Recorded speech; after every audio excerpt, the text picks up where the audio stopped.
మళ్ళీ ఒకవేళ మళ్ళీ షర్మిల గారు జగన్ దగ్గరికి వెళ్తే ఏంటి పరిస్థితి? షర్మిల గారు వెళ్ళరు అండి. వెళ్తే ఏం లేదు, ఇంకా డెడ్ ఏది ఒక శవం వచ్చింది అనుకోవటమే. వెళ్ళదు. షర్మిల ఇప్పుడు వెళ్ళింది అంటే ఆయన శవం కోసం ఎదురు చూస్తున్నాడు. అది తల్లేమో భయపడి వెళ్ళిపోయింది. ఈరోజు అమ్మ వెళ్ళిపోయింది అంటే దానికి కారణం నువ్వు, నేను చూసి భయపడే అని చెప్పి డైరెక్ట్గా షర్మిల గారే మాట్లాడారు. ఎట్లా రారు షర్మిల గారు, వెళ్ళరు ఇంటికి. నువ్వు వాటా ఇస్తాను రా చెల్లెమ్మ అన్నా కూడా వెళ్దాం.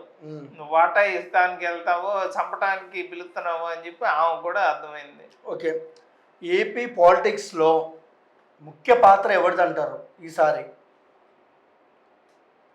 చంద్రబాబు గారి కుటుంబాన్ని. ఓకే, మెయిన్గా ఈరోజు రాష్ట్రం సర్వనాశనం అయిపోతుంటే చంద్రబాబు గారు కానీ, లోకేష్ గారు కానీ,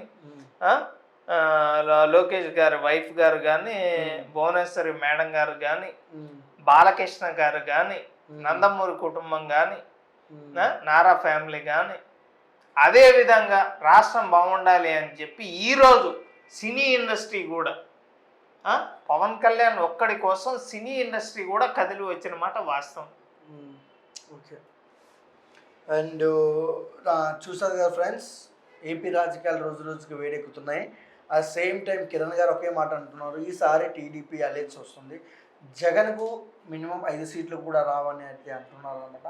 అండ్ సేమ్ టైం కిరణ్ చెప్పిన మాటల్లో వాస్తవం ఉందా లేదా అనే మీ అమూల్యమైన సమయాన్ని కేటాయించి మీ అభిప్రాయాన్ని కామెంట్ సెక్షన్లో కామెంట్ రూపంలో తెలపండి. అండ్ సేమ్ టైం ఏపీలో ఎవరు వస్తే బాగుంటుంది అనేది కూడా తెలపండి.